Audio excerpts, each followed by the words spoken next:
बात क्या है? दादा भाई। अच्छा ठीक है, अब गहरी सांस लीजिए। हमने कहा आप एक गहरी सांस लीजिए। अब बताइए बात क्या है? छोटी माँ गौने के संस्कार के बीच अजबदे भाभी जी के प्राण लेना चाहती है।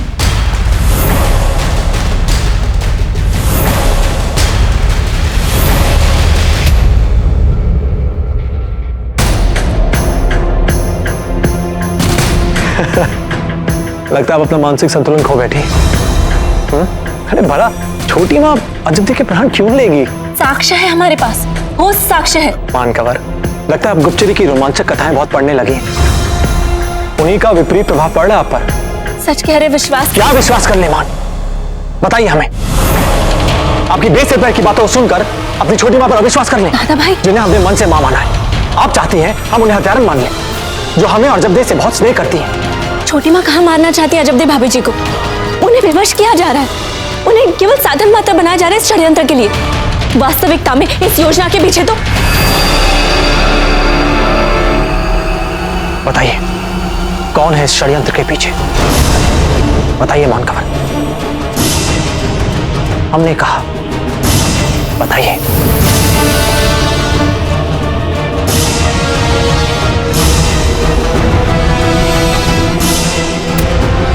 रानी माँ।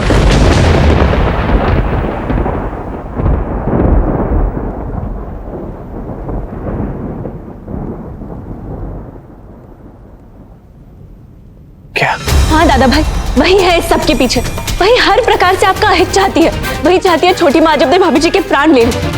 और इससे पहले कि आप फिर से हमें मूर्ख और पागल कहें, बस एक बार विस्तार से हमारी बात सुन ले। उसके पश्चात आपको भी विश्वास हो जाएगा कि जो हम कह रहे हैं वो सत्य है, 100%। अब कहते जाइए, हम सुन रहे हैं।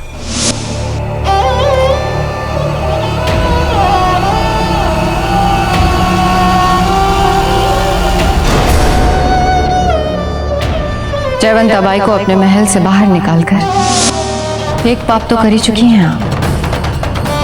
यदि दूसरा करेंगी तो क्या अंतर पड़ेगा? अजबदे को मार के अपने आप को बचा लीजिए। वीरबाई जी,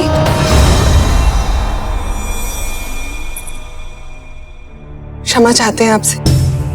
वो हमने कार्यक्रम महल के मुख्य कक्ष में करने का निर्णय लिया है। वो क्या है ना कि रावत जी इतने सारे उपहार और भेंट ले आए हैं कि अब उनके लिए ये कक्ष थोड़ा छोटा पड़ रहा है। तो ये सारा सामान वहां लेकर जाना है? हमारा मतलब है कि कितना समय लग जाएगा इसमें? वीरबाई जी, सामान की चिंता आप क्यों कर रही हैं? दासियां है ना, ये सारा सामान वहां रख देंगी। आप चलिए। जी चलिए। अरे वीरबाई जी, आपका स्वास्थ्य भी ठीक नहीं है, थाल दासी को दे दीजिए, वो ले आएगी।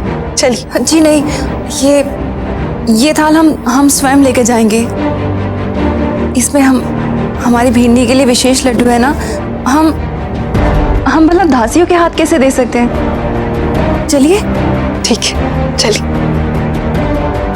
अब आप ही बताइए दादा भाई, आप अभी भी हमारी बात पर संदेह करेंगे? रानी माँ ने पूरे ध्यान से गौरे के संस्कार के दौरान अजबदे भाभी जी के प्राण लेने की विस्तृत योजना बनाई है। घृणा करती है वो आप। बस मान, बस। बस।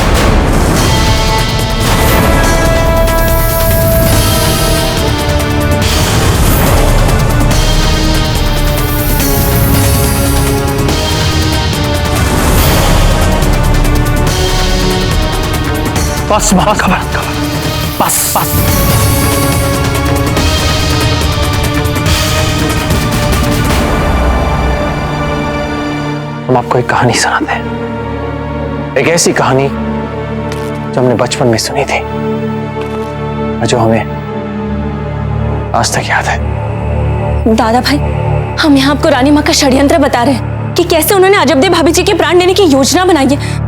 आप हमें कहानी सुना रहे हैं। एक समय की बात है, गांव में एक युवक था, सद्मार्ग से भटक गया था। बुरी संगत में प्रतिदिन मद्यपान करता और जुआ खेलता। जुए और मद्यपान की बुरी लत में पहले उस युवक ने अपनी मां की मेहनत की एक एक पाई और फिर अपने घर की हर एक वस्तु लुटा दी। बेटा, तू पहले ही सारे पैसे उड़ा चुका है। अब कम से कम घर के बर्तनों को तो मत बेच। छोड़ दे। मैं तेरे भले के लिए कह रही हूँ। बूढ़ी माँ अपने बेटे के सामने गिड़गिड़ाती रही और उस बेटे पर तो मद्यपान और जुए का भूत सवार था। उसने अपनी माँ की एक भी नहीं सुनी, अपनी माँ पर बरस पड़ा। माँ रोकती रही, बेटा चिल्लाता रहा। तू ऐसे नहीं मानेगी। नहीं बेटा, नहीं, नहीं। और अंत में उसने कुल्हाड़ी उठा के अपनी माँ को मार मार कर उनके प्राण ले लिए।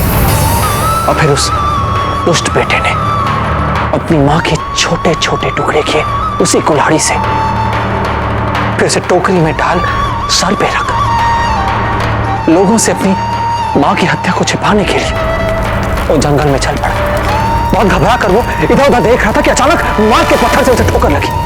वो लड़खड़ा कर गिरने ही वाला था कि अचानक आवाज आई, बेटा संभल के बेटा, संभल के, कहीं चोट तो नहीं लगी तुम्हें?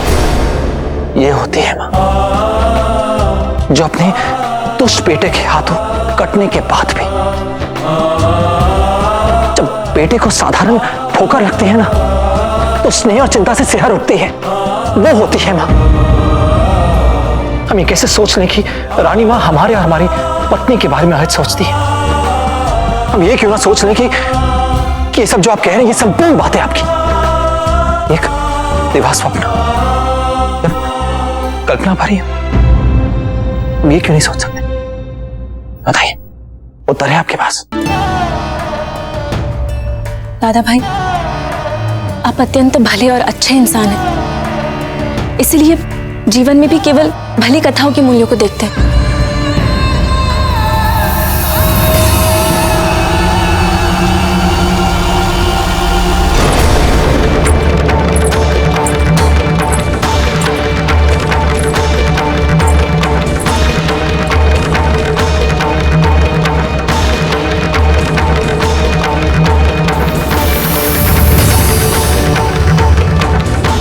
दादा भाई, आप नहीं समझेंगे।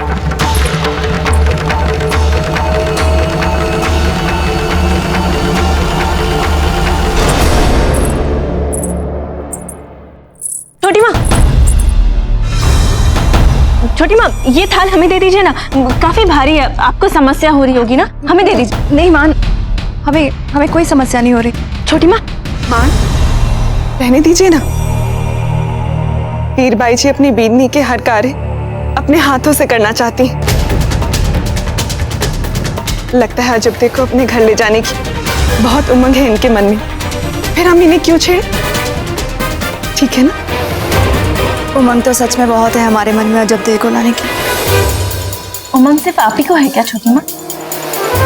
हम आपकी मदद कर। हम ये थाल नहीं देंगे। आप अपनी भाभी जी को समारोह कक्ष में लेके जाइए, तब तक गौने का मुहूर्त भी हो जाएगा। हाँ, चलिए। भाभी जी, दादा भाई की आंखों पर अंधविश्वास की पट्टी बंधी हुई है। हम जाकर भाभी जी से कहते थे कि चाहे जो भी हो उन्हें ये लड्डू नहीं खाना।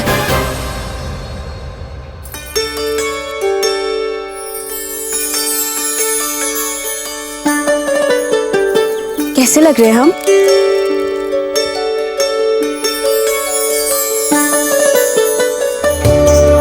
एक कमी रह गई है। अच्छा, बताइए बताइए, कुछ पहने कुछ निकाले।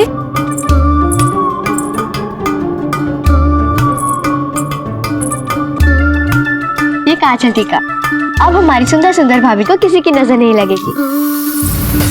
चांद, आप तुरंत बाहर जाइए। क्यों? हम क्यों बाहर जाएं?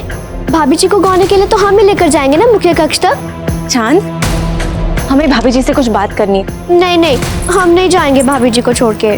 चांद, कभी तो हमारी बात मान लिया कीजिए।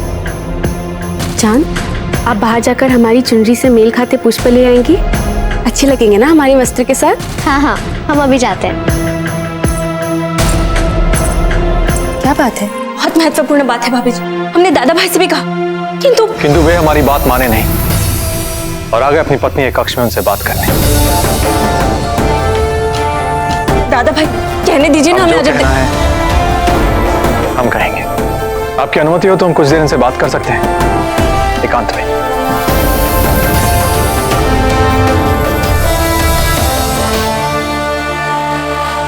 धन्यवाद।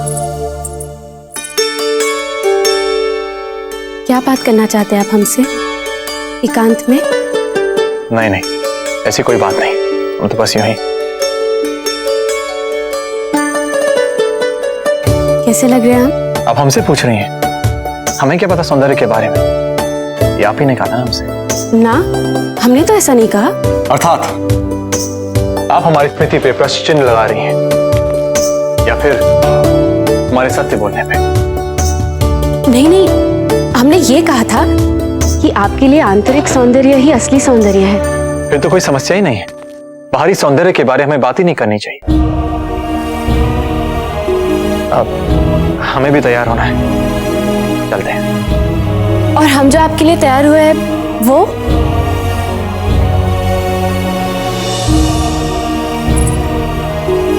देखिए, कभी कभी बाहर की सुंदरता की भी प्रशंसा करनी चाहिए।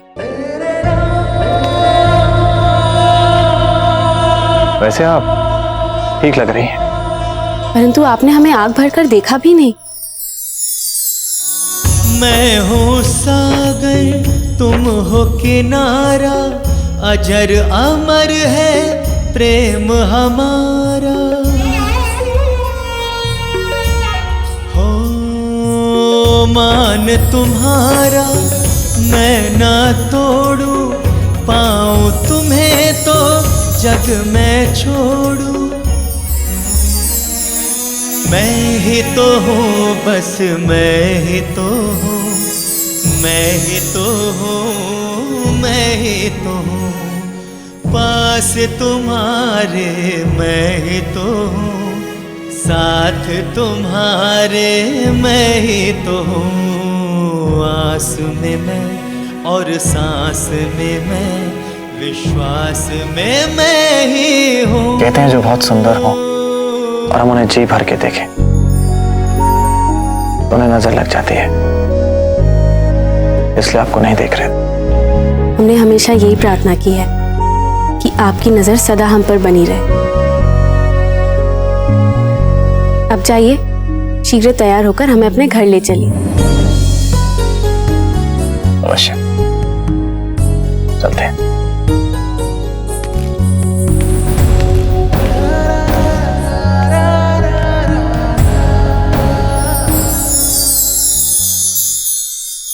कहीं ये सपना तो नहीं था? एकांत चाहिए, हम सब समझते हैं दादा भाई, हमें वहां से निकालने के लिए आपको एकांत चाहिए था। दादा भाई, मान अब एक और शब्द नहीं उस काल्पनिक विषय पर, हमें तैयार होना है।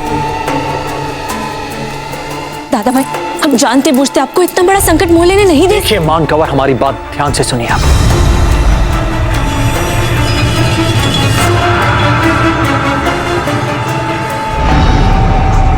अच्छा ठीक है, ठीक है, अगर एक क्षण के लिए बात मान लेने की सच है, जो कि नहीं है, फिर भी यदि रानी माँ या छोटी माँ हमारे पत्नी के प्राण लेना चाहती है तो ले ले। हाँ, माँ के लिए अगर हमें प्राण देने पड़े तो संतान को लज्जा किस बात की? अगर उनकी यही इच्छा है, यही अभिलाषा है तो ठीक है, हंसते हंसते प्राण न्योछावर कर देंगे। दादा भाई, बस अब एक और शब्द नहीं, बस। अच्छा, हम चाहते हैं कि आप हमारा एक कार्य कीजिए, रावत जी से जाकर कहिए कि गौने से पहले वे हमें हमारी छुरी दे दें। जाइए मान। दादा भाई, हम इस समय नहीं जा सकते, गौने का संस्कार आरंभ होने वाला है। हम कैसे? आरंभ होने से पहले आप वापस लौट आएंगे। क्या आप हमारा ये कहा नहीं मानेंगे? आपके दादा भाई का। मान कंवर, चाहते हैं कि इस विषय पर आप किसी से कुछ ना कहें, ठीक?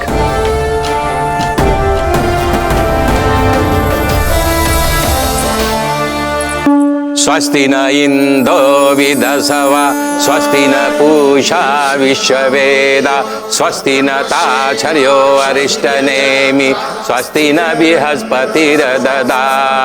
ओम गजाननं भूतगणाधिसेवितं, कपित्थजम्बो फलचारभक्षणम्, उमासुतं शोकविनाशकारकं, नमामि विघ्नेश्वर पादपङ्कजम्।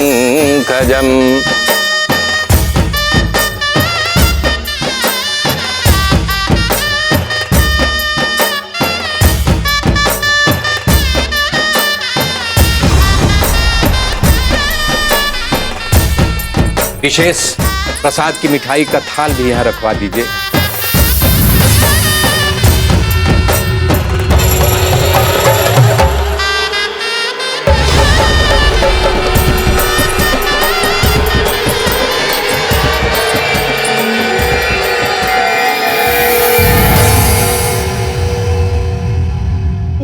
मान जीजा कहाँ है? बस अभी आ रही है। हमने मान को रावत जी के पास किसी कार्य के लिए भेजा है। आप भी ना, यहाँ पर संस्कार आरंभ हो रहे हैं और आपने मान को काम से भेज दिया। अरे आप चिंता क्यों करती हैं भाभी जी, हम अभी भाग कर उन्हें लेकर आते हैं। सुनिए, लौटते समय मार्ग से तुलसी के पत्ते तोड़ के लेते आइए। जी। क्या ये आपकी ओर से हमारे लिए पहली डांट थी? नहीं नहीं, क्या आप भी?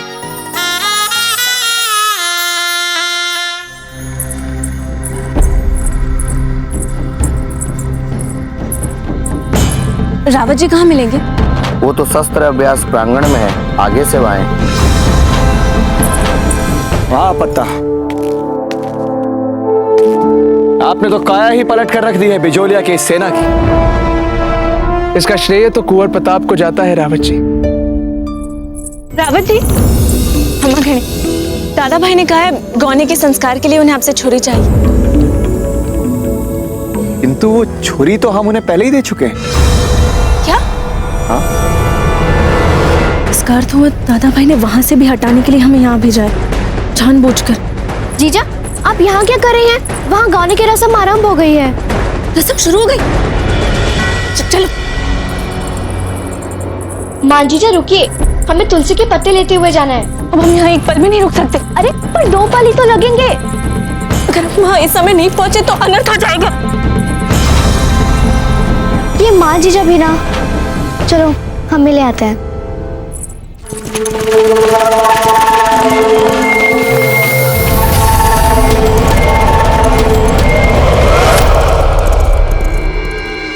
अब वर और वधू एक दूसरे का मुंह मीठा करवाइए। वीर भाई जी, लीजिए, आपका वो विशेष लड्डू खिलाने का क्षण आ गया।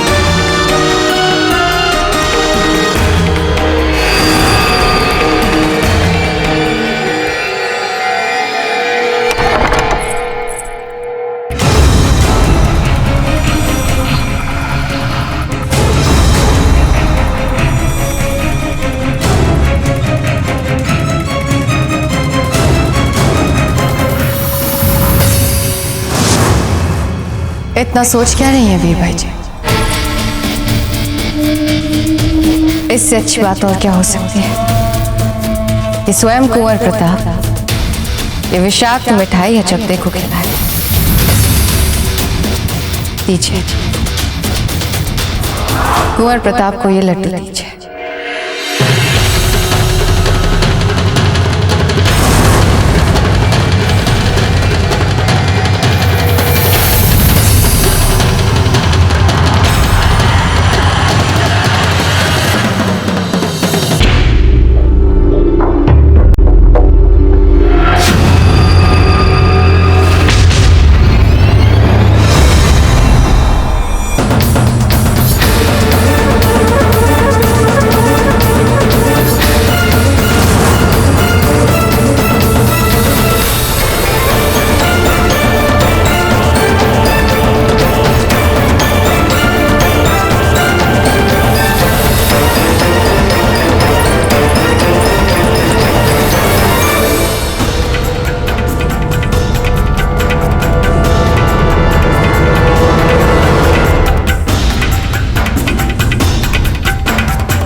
जान को मत खाइए, थूक दीजिए, अभी थूक दीजिए। मान, शांत हो जाइए आप। दादा भाई, हम कैसे शांत हो जाए? भाभी जी मत खाइए।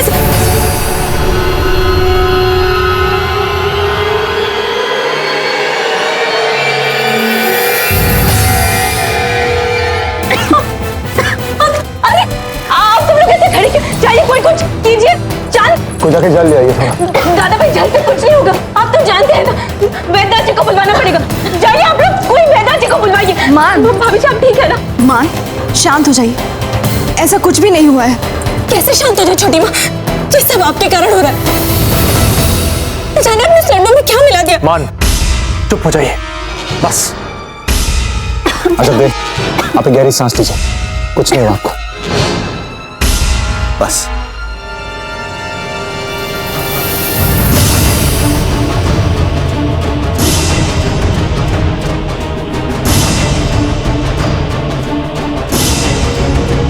भाभी जी आप ठीक हैं? आपको कोई तकलीफ तो नहीं हो रही? हम ठीक हैं माँ। जिसके कुंवर प्रताप जैसे रक्षक हो, उसे भला क्या हो सकता है ना वीर भाई जी? बिल्कुल सही कहा आपने। जीजा आप भी ना व्यर्थ ही डरा दिया सबको।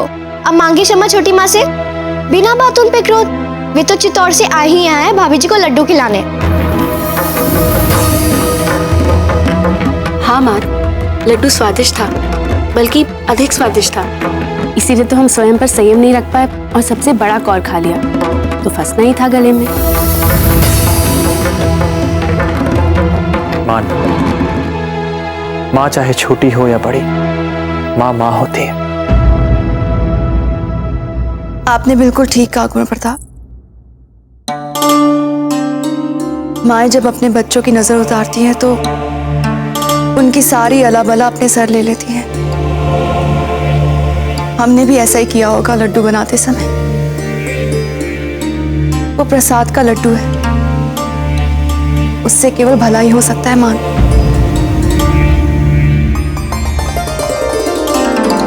ईश्वर आप दोनों को सुखी वैवाहिक जीवन दे।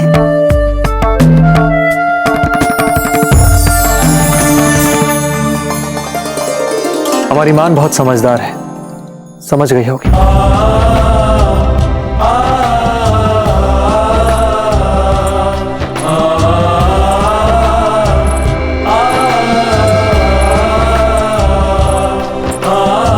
अब हमें आदि शक्ति की पूजा आरंभ करनी चाहिए। आप लोग पूजा आरंभ कीजिए, हम अभी आते हैं।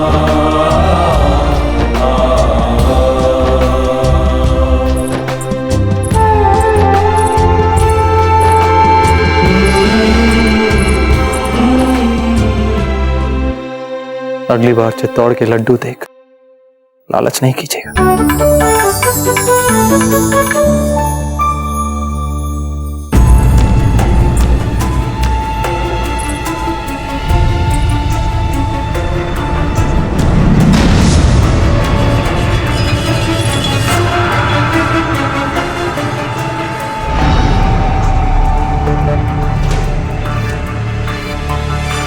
आपको यही सोचकर आश्चर्य हो रहा है ना कि ये चूहा मर गया और अजब दे के प्राण नहीं लिए इस लड्डू ने?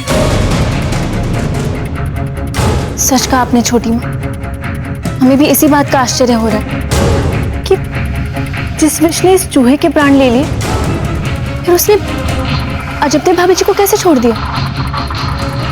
क्योंकि हमने खुद देखा था आपको लड्डू में विष मिलाते हुए। ये सच है मान, हमने मिलाया था विष उस लड्डू में, किंतु जो लड्डू अजबदे ने खाया था उसमें विष नहीं था।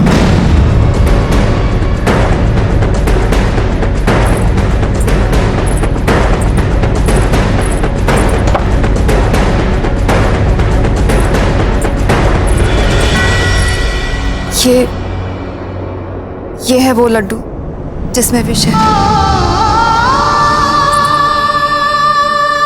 छोटी माँ, हमें कुछ समझे नहीं। अगर आपको अजबदेव भाभी जी को विष देना ही नहीं था, फिर आपने क्यों सभी दासियों को कक्ष के बाहर भेजकर चोरी चोरी उस लड्डू में इतना तीव्र विष मिलाया?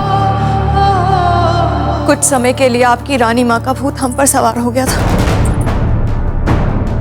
वो कहते हैं ना, बुराई के दांत चाहे कितने तीखे हो, किंतु उसे हार तो माननी पड़ती है। हमारे भीतर की बुराई की काली छाया को भी हार माननी पड़ी। नहीं तो कदाचित हमसे भी ये अक्षम्य अपराध हो जाता। आपकी बेसब्री की बातों को सुनकर अपनी छोटी मां पर अविश्वास करने, जिन्हें हमने अपने मन से मां माना है। आप चाहती हैं हम उन्हें हत्यारन मान लें, जो हमें और जगदीश से बहुत स्नेह करते।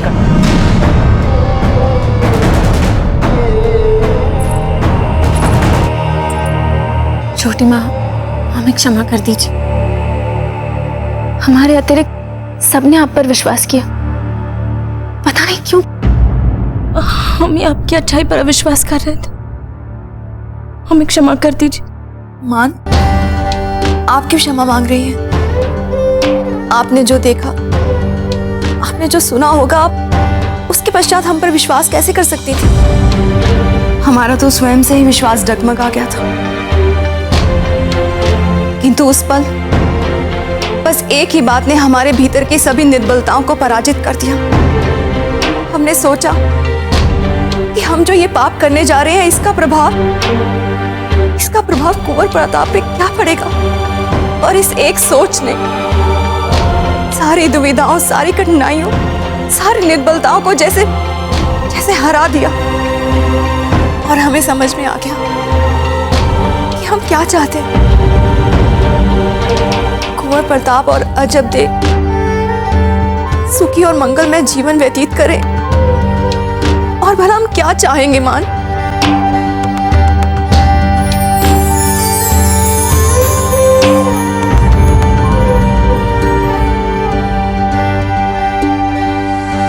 शिव हरे शिव राम सखे प्रभो, त्रिविधताप निवारण हे विभो।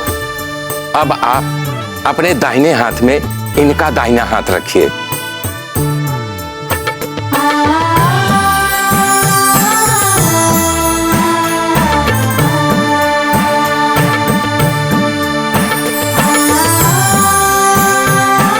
क्योंकि आज से आप दोनों अपना सुखी वैवाहिक जीवन आरंभ कर रहे हैं, इसलिए आदिशक्ति को साक्षी मानकर आप लोगों को संकल्प लेना है।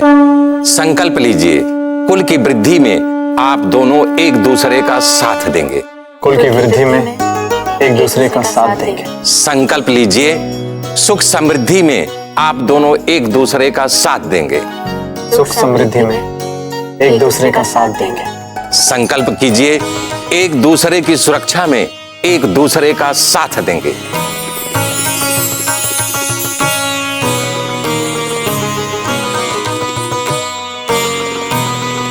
एक दूसरे की सुरक्षा में हम दोनों एक दूसरे का साथ देंगे।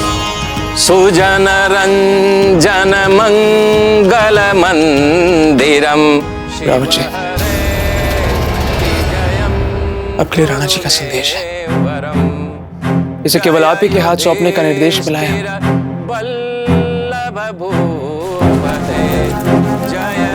हमें पता चला है कि मुगलों ने कुंवर प्रताप को हानि पहुंचाने के लिए 10 खूंखार योद्धाओं को भेजा है और वे इस समय मेवाड़ में ही हैं।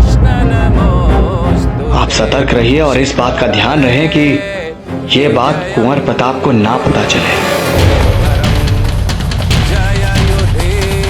रावत जी, यदि कोई चिंता का विषय हो तो आप हम पर विश्वास कर सकते हैं।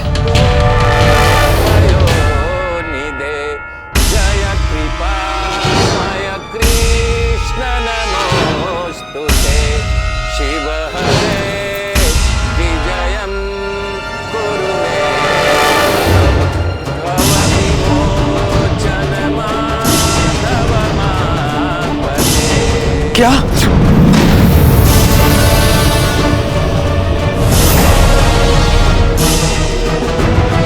सब ठीक है पंडित जी, आप पूजा चलने दीजिए। जय युधिष्ठिर बल्लभ भूपते अजदिते। हमें भी विश्वास नहीं हुआ था। ध्यान रहे पता। ये बात केवल आप तक ही सीमित रहे और जी राज प्रताप को इसका पता न चलने पाए। क्षमा कीजिए रावत जी, हम अभी जाकर पूरी बिचौलिया में अपने सभी प्रशिक्षित सैनिकों को फैला देते हैं। कुंवर प्रताप तो क्या, वो हथियारे उनकी छाया तक को नहीं छू पाएंगे। उन 10 हथियारों को चुन चुन कर मारेंगे हम, एक एक को काट कर रख देंगे। चलते हैं रावत जी। पता, ध्यान रहे, आपको इस महल की सुरक्षा व्यवस्था भी बढ़ानी है। सतर्क रहिए।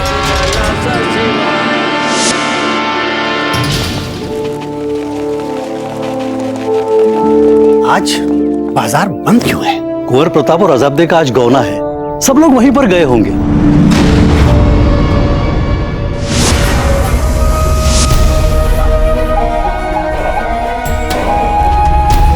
कौन है भाई आप सब?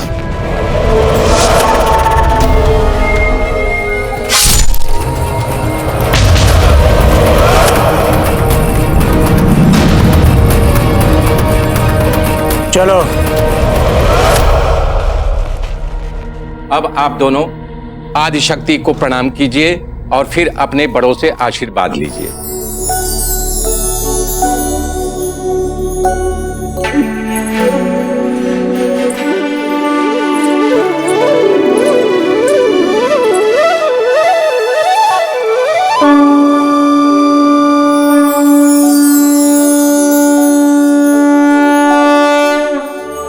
सुखी रहो। छोटी माँ अब तक नहीं आई।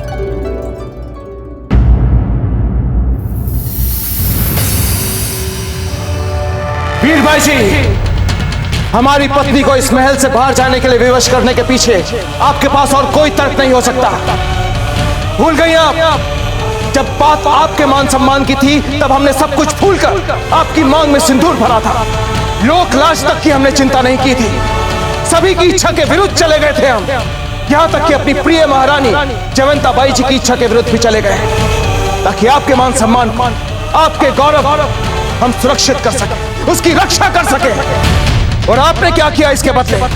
षड्यंत्र रचा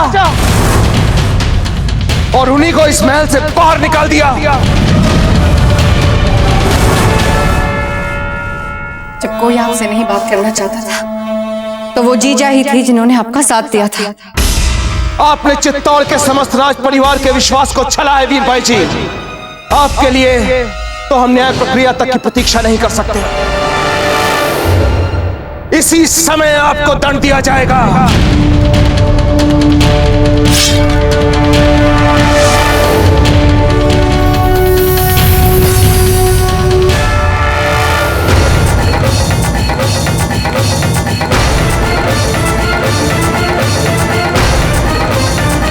नहीं रावत जी, हमें क्षमा कर दीजिए।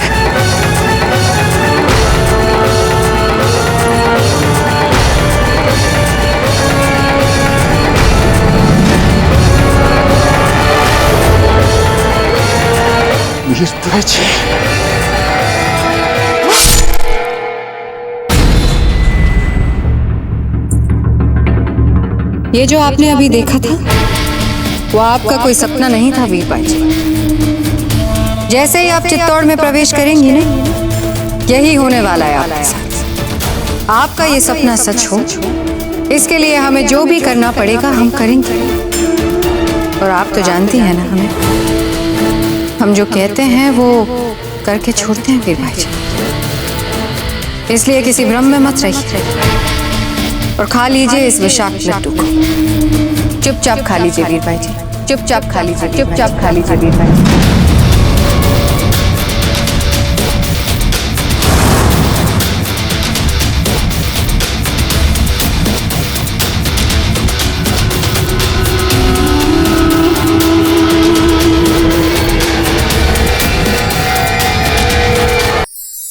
बाबूजीराज, होने के आपको बहुत बहुत बधाइयाँ। अब चकपाई जैसे महापंडित ने हमारी कुंडली बनाई थी तो गौना तो होना ही था। परंतु अजब्दे कहाँ है?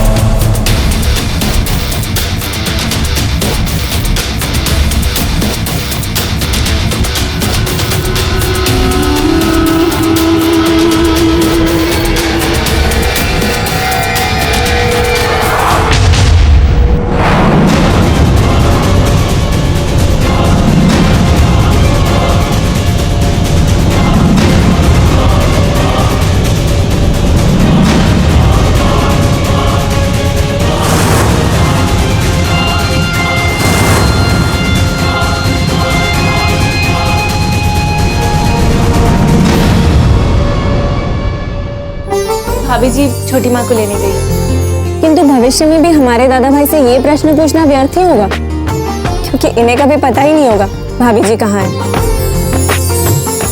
ये बात तो बिल्कुल सही बोली माँ जीजा ने। अरे आप दोनों को हो क्या गया? और नहीं तो क्या, ये दोनों एक साथ अकेले कभी होते ही नहीं, हमेशा सहस्त्र लोगों से घिरे हुए होते हैं, एक दूसरे के लिए समय ही नहीं निकाल पाते। आप सच में हमारी वानर सेना हो। क्यों छोटी माँ, ये असली लड्डू आपने छिपा कर रखा? यदि ये इतना स्वादिष्ट है तो हमें भी इसे खाना चाहिए।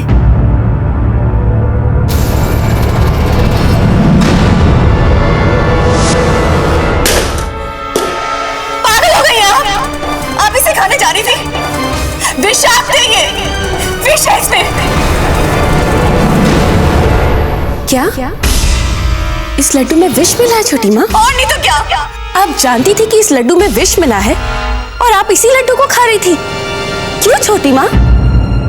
क्योंकि हम कुंवर प्रताप से उनका जीवन, उनका सुख नहीं छीन सकते, इसलिए। और इसीलिए आप स्वयं से अपना ही जीवन छीन रही थी। तो और हमारे पास और कोई मार्ग भी नहीं है जब तक या तो हम आपके प्राण ले लें या फिर अपने प्राण दे दें। और हम आपके प्राण कैसे ले सकते हैं? आप कुंवर प्रताप के लिए सब कुछ हैं, उनका सुख, उनका चैन, उनका जीवन। हम ये सब उनसे नहीं छीन सकते। इससे अच्छा है कि हम अपने हाथों से अपने प्राण ले लें। नहीं छोटी माँ, आप तो हमारे प्राण लेने के बारे में कभी सोच भी नहीं सकती। जब हम यहाँ पर भिंडी बनकर आए थे तो आपने हमारे लिए कितना प्रेम और कितना स्नेह जताया था, कितना ख्याल रखा था आपने हमारा। और यो तो एक माँ की ममता सिर्फ देना जानती है, लेना तो उसे आता ही नहीं। और आप तो मेरी माँ है ना छोटी माँ, माँ है ना? हम तो सिर्फ ये जानना चाहते कि ये सब करने के लिए आपको विवश कौन कर रहा है, क्योंकि हम जानते हैं कि इन सब के पीछे कोई ना कोई जरूर है जो आपको विवश कर रहा है। छोटी माँ बताइए। नहीं है जब तक हम नहीं बता सकते आपको कुछ भी। छोटी माँ हम पर विश्वास कीजिए, भरोसा रखिए हम पर, हम किसी को कुछ नहीं बताएंगे। हम भरोसा करते हैं आप पर हम उनका नाम नहीं ले सकते जब तक हम नहीं बता सकते आपको। ठीक है मत बताइए, परंतु क्या अगर आपने हमें नाम नहीं बताया तो क्या वे हमारे प्राण लेने का विचार छोड़ देंगे? वो किसी नए माध्यम से हमारे प्राण लेने का प्रयास अवश्य करेगा। छोटी माँ हमारे नए हत्यारे के मन में शायद आप जैसी करुणा ना हो, आप जैसा प्रेम ना हो हमारे लिए, कुंवर प्रताप के लिए आप जैसी ममता ना हो। नहीं नहीं नहीं, हम ऐसा नहीं होने देंगे। हम धीर भाई जी की इच्छा करेंगे।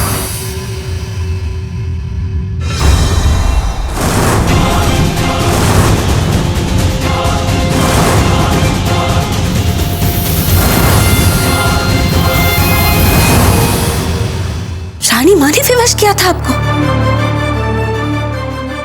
उन्होंने विवश किया था हमें ये पाप करने के लिए। हम मानते हैं कि हमसे कुछ पाप हुए हैं, जिन्हें धीरबाई जी भली भांति जानती है और इसी बात का लाभ उठाती है बार बार। किंतु अब नहीं, अब हम और सहन नहीं करेंगे, और सहन नहीं करेंगे अब हम। हमें भी इससे कोई अंतर नहीं पड़ता छोटी माँ। विगत में आपके साथ क्या हुआ, क्यों हुआ, किस लिए हुआ, हमें सच में कोई अंतर नहीं पड़ता। ये सब कल की बातें हैं और आप इसकी चिंता बिल्कुल मत कीजिए। नहीं, आप नहीं जानती है जब तक धीरबाई जी फिर से प्रयास करेंगे आपको मारने का। और यदि आपको कुछ हो गया तो कुंवर प्रताप का क्या होगा, मेवाड़ का क्या होगा, इस फिर चित्तौड़ का क्या होगा? सब कुछ समाप्त हो जाएगा, सब कुछ बिगड़ जाएगा, सब कुछ। आप चिंता मत कीजिए छोटी माँ, अब ना ही चित्तौड़ का अहित होगा और ना ही मेवाड़ का। अब हम आ गए, हम ऐसा कुछ करेंगे जिससे ना ही हमें कुछ होगा और ना ही आपको। और रही बात कुंवर प्रताप की, तो हम उन पर आंच तक नहीं आने देंगे। रानी माँ ने आज तक जो जो किया है, उन्हें उस सब का फल जरूर मिलेगा। आज तक उन्होंने हम सबको बहुत विवश किया है, अब वे विवश होंगे।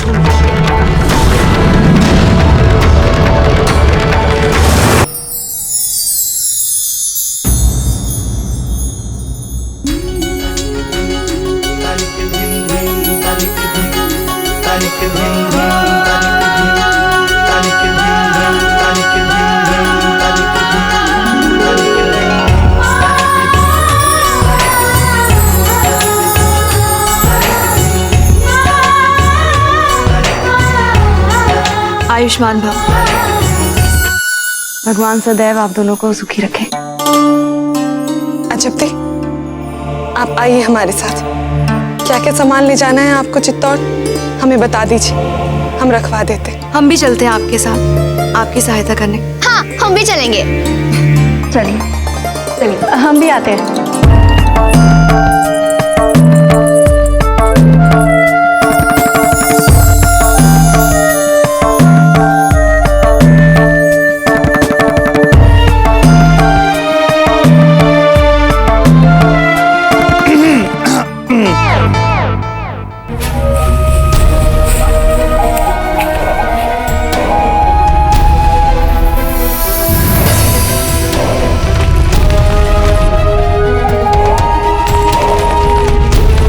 लगता है इन लोगों को हमारे बिजौलिया आने की सूचना पहले से ही मिल चुकी है।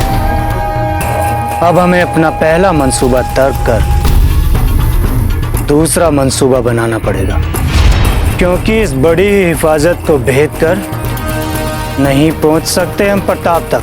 तो फिर? तो जाओ पता लगाओ कि आखिर वहां चल क्या रहा है।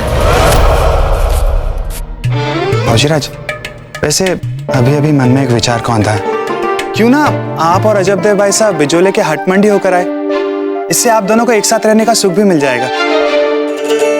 फौजीराज, समझ रहे हैं ना हम क्या कह रहे हैं?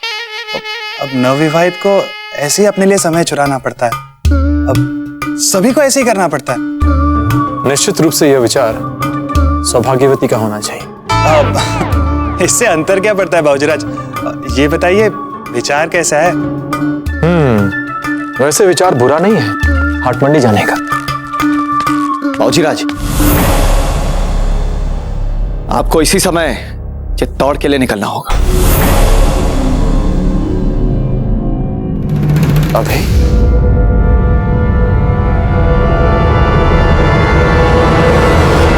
सरदार, हमारी खबर सही निकली। प्रताप को बाहिफाजत बिजौलिया से बाहर निकालने की तैयारी हो रही है। तो हम भी उनके निकलते ही हमला बोल देंगे। आप सभी हर पल सतर्क रहना और कोई भी ऐसी संशयात्मक चीज दिखे तो हमें तुरंत सूचित कीजिएगा। ठीक? बहुत अच्छे पत्ता। इन अन्य सैनिकों को भी आप फौजीराज प्रताप और अजब देव के साथ कर दें। उन हत्यारों को हम कोई भी अवसर नहीं देना चाहते। हमें कोई आपत्ति नहीं है रावत जी। अभी तो हमें तो अत्यंत प्रसन्नता होगी कि हम अपने जीजा और कुंवरसा की सुरक्षा हेतु उन्हें चित्तौड़ भेज रहे हैं। क्या? अर्थात दादा भाई को इस बार भी सैनिकों की पूरी बारात के साथ जाना पड़ेगा चित्तौड़? अजब देव भाभी जी के साथ 2 घड़ी बात करने का अवसर भी नहीं मिलेगा उन्हें। पंडित जी, आपसे एक काम बताया था और वो काम भी नहीं कर पाया, बस बड़ी बड़ी बातें करेंगे।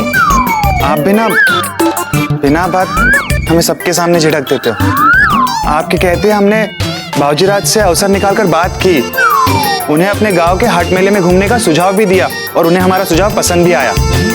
तो तो रावत जी काका से क्यों नहीं बनाया कोई बहाना? बोल देते कि कुंवर प्रताप नहीं जा सकते इतने सैनिकों के साथ अकेले चित्तौड़।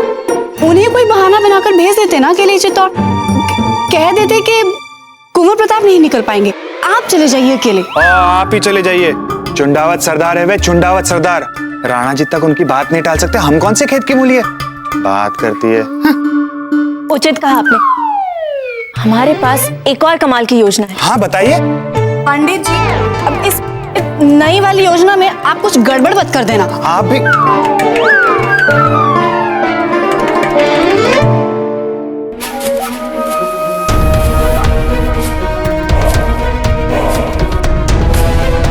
जब तक प्रताप का काफिला महल से रवाना नहीं हो जाता, हमें उस पर सख्त नजर रखनी है, क्योंकि जब वो इतने पुख्ता हिफाजती इंतजामात कर रहे हैं तो क्या पता उनके काफिले से हमें कोई हैरानी करने वाली बात मिल जाए।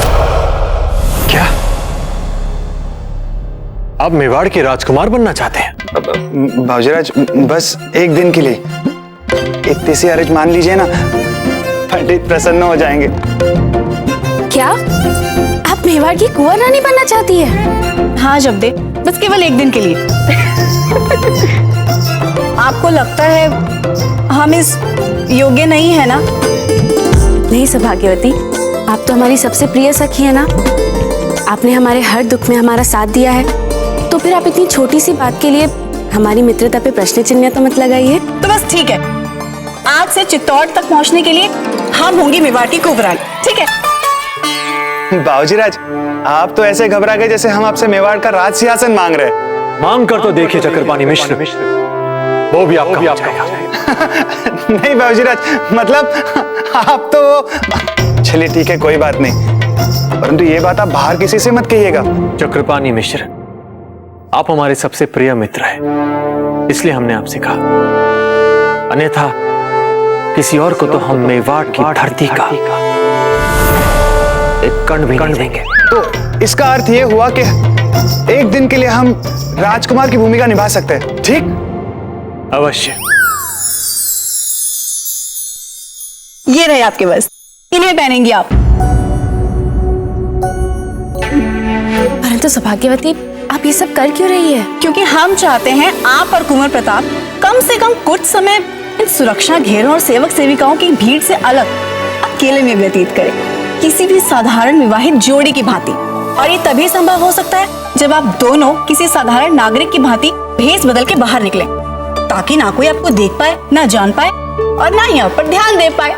इसीलिए विचार तो उत्तम आपका पंडित जी, पर अवश्य ये विचार आपको नहीं सूझा है, और ना ही ये विचार सौभाग्यवती का प्रतीत होता है। फिर बताइए ना, किसकी सोच है ये? बोलिए बोलिए। भाऊजीराज, आपकी बहनों को कम समझते हैं? बहुत ही समझदार है वो, ऐसे ऐसे विचारों की खाने वो दोनों। अम्मा गढ़ी हुकुम, रावत जी चाहते हैं कि आप शीघ्र अतिशीघ्र चित्तौड़ के लिए प्रस्थान करें। अरे बाप रे, अब मर गए हम तो। आपको पंडित जी बना देंगे, हम कुंवर प्रताप कब बनेंगे? चल से चल करना पड़ेगा।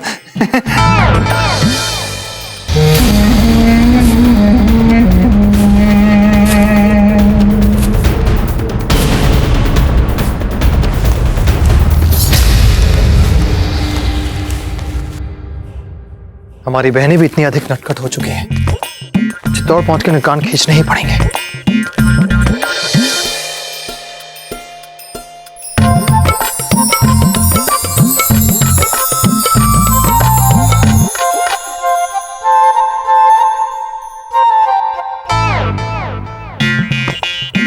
अजब थे। देखा, नहीं बनी बात। क्यों, क्या हुआ? आपने तो हमें इस बदले हुए भेष के उपरांत भी पहचान लिया। इसका मतलब ये बदला हुआ भेष बिल्कुल काम नहीं कर रहा। कितना हंसेंगे रावत जी और माँ। हम अभी अपने वस्त्र बदल कर आते हैं।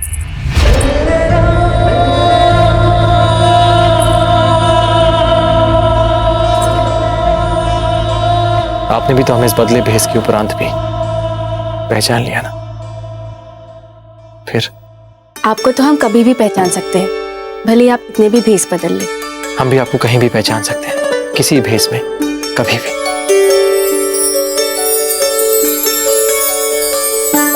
चलिए चलिए, नहीं तो हमारे मित्रों और बहनों को दुख होगा। रूपमती को फूलों की माला के लिए कहा था, जाने कहाँ रह गई। आप घबरा क्यों रही हैं? चलिए।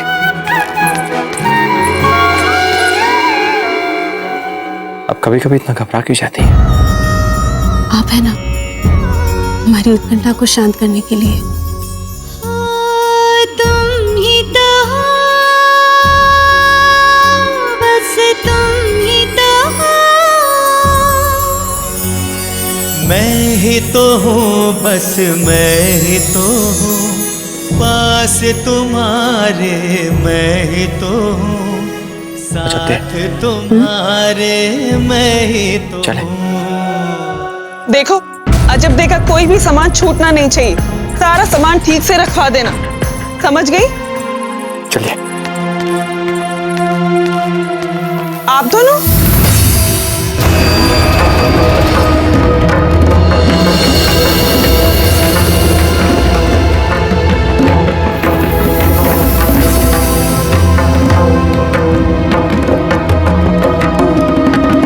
जाइए, जाकर देखिए गौने का सारा सामान रखवा दिया गया है या नहीं।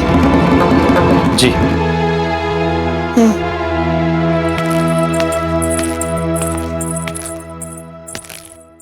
जब हमें ऐसे बदले हुए भेष में इतनी समस्या हो रही है, तो फिर सौभाग्यवती और चक्रपाणी को कितनी समस्या हो रही होगी। आप हमारी बहनों को कम मत समझिए, ऐसे ऐसे विचारों की खान है वे। चलिए।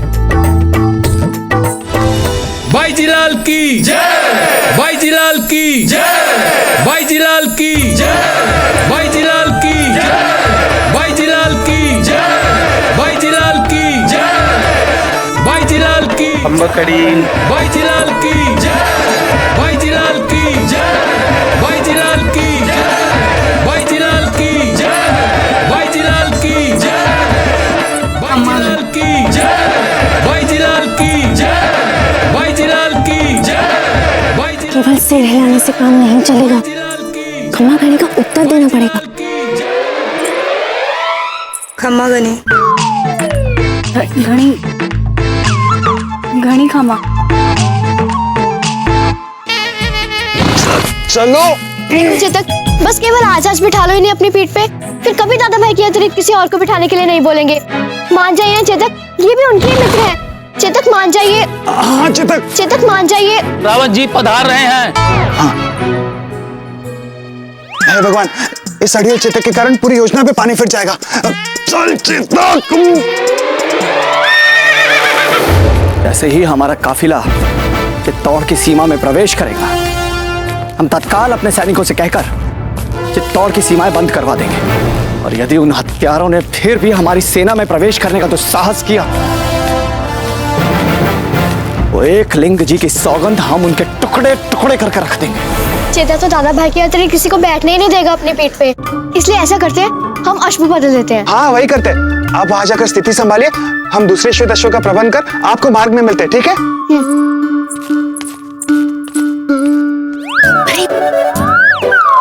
ऐसे दब से नहीं बैठती रानिया, सब कुछ चाहते हुए आराम से बैठी, जैसे हमने आपको बताया था। सब देख रहे हैं ना आपको।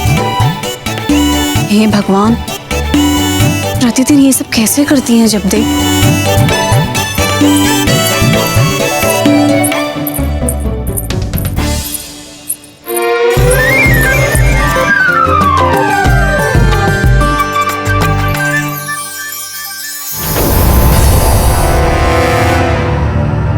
चांद, हमें ये तो पता है कि दादा भाई और भाभी जी को हमने साधारण वेश में यहाँ से भेज दिया है, पर वो गए कहाँ हैं? बिजोलिया का हाट मेला घूमने।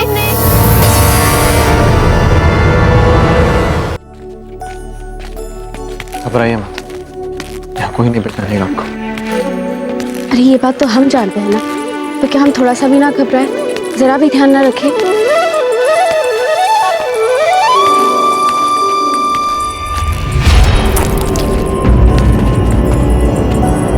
देखा, हमने पहले ही कहा था ना आपसे कि यहाँ पर हमें सब पहचान रहे हैं। यदि ऐसा ना होता तो ये टक्कर खाई हुई स्त्री हमें अवश्य अपने गिरे हुए फल चुनने के लिए कहती। खड़े खड़े क्या देख रही हो? अंधी हो क्या? कहेगी महारानी हो। चलो जल्दी से उठाओ, सारे फल गिरा दिए मेरे, जल्दी से उठाओ, सारे उठाना।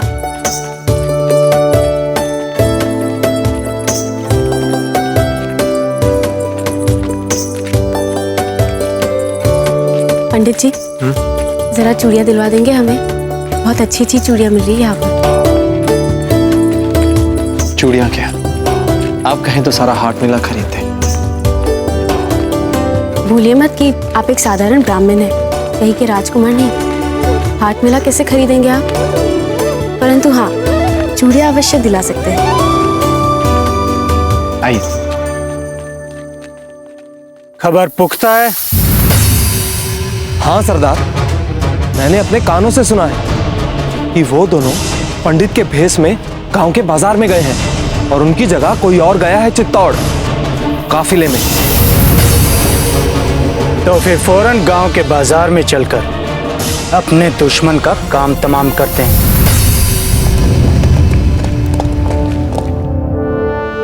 कहाँ गए सब लोग? अभी तो यहीं थे। वे सब चित्तौड़ के लिए रवाना हो गए हुकुम। बाबूजी चित्तौड़ के लिए रवाना हो गए, किंतु आज तक उन्होंने ऐसा तो कभी नहीं किया है। हो सकता है रावत जी की कुंवर प्रताप हमारी जीजा को लेकर शीघ्र अति शीघ्र अपने महल पहुंचना चाह रहे हैं। संभव है, हमें लगता है वे अभी मार्ग में ही होंगे, अधिक दूर नहीं गए होंगे। हम तत्काल निकलें तो उन तक शीघ्र पहुंच जाएंगे।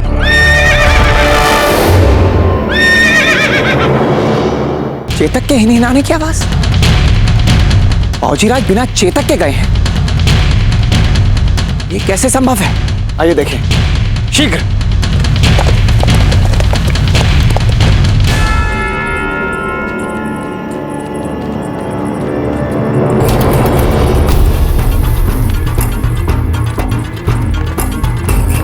हो रहा हमारा शिकार। तुम सब लोग चारों सीमित फैल जाओ। हम सब उस पर इकट्ठा होकर नहीं, अलग अलग जगह से वार करेंगे ताकि कम से कम लोगों को पता चले। जाओ। कैसी लगी ये चूड़ियां? बहुत सुंदर है। तो फिर ले लीजिए पंडित जी। ये भी तो बहुत अच्छी लगेगी पंडिताइन को। मान दीजिए। हम कितनी चूड़ियां ले सकते हैं? इन विगत बिछो के वर्षों में यदि हम आपसे दूर नहीं आपके निकट होते तो इन वर्षों में जितनी चूड़ियां हम आपके लिए ले पाते अब उतनी चूड़ियां ले सकती हैं। ठीक है, जैसे पंडित जी की आज्ञा। कुछ व्यापारी अजमेर से आने वाले हैं नया माल लेके, बस आते ही होंगे। वो सदा सर्वदा समय पे आ जाते थे, अब अपेक्षा कीजिए।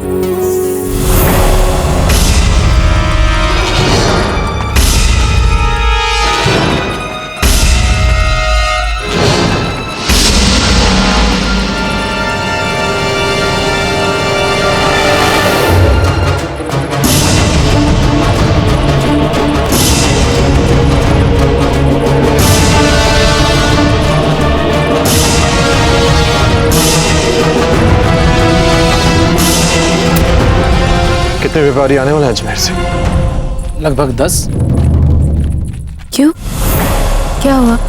नहीं कुछ नहीं, चूड़ियां देखिए ना कितनी अच्छी हैं। इतने वर्षों के बाद अजब को थोड़ा सुख मिला है। अब इन हत्यारों के बारे में बताकर क्यों दुखी करें इन्हें?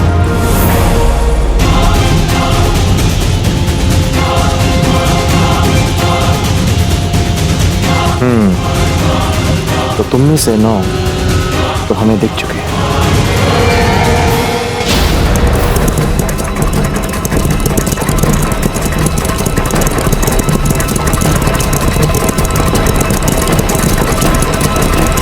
बाबूजीराज, कुंवर प्रताप, बाबूजीराज, बाबूजीराज, आप अपने चेतक को क्यों नहीं लेकर आए अपने साथ?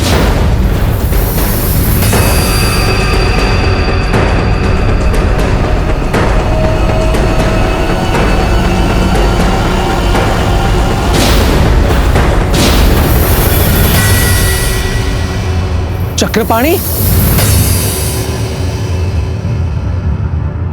क्षमा करें, हम क्या करते? चेतक हमें घास ही नहीं डाल रहा था। बाबूजीराज कहाँ है?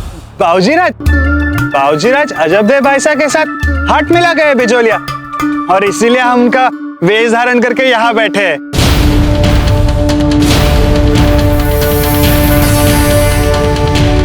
आइए, वहां और अच्छी चूड़ियां मिल रही, आइए।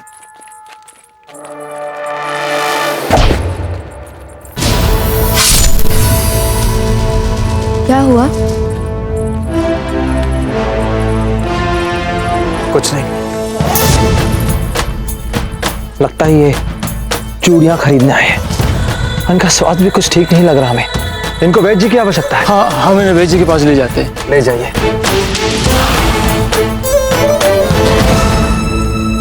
आप चलिए ना, हम अभी आते हैं।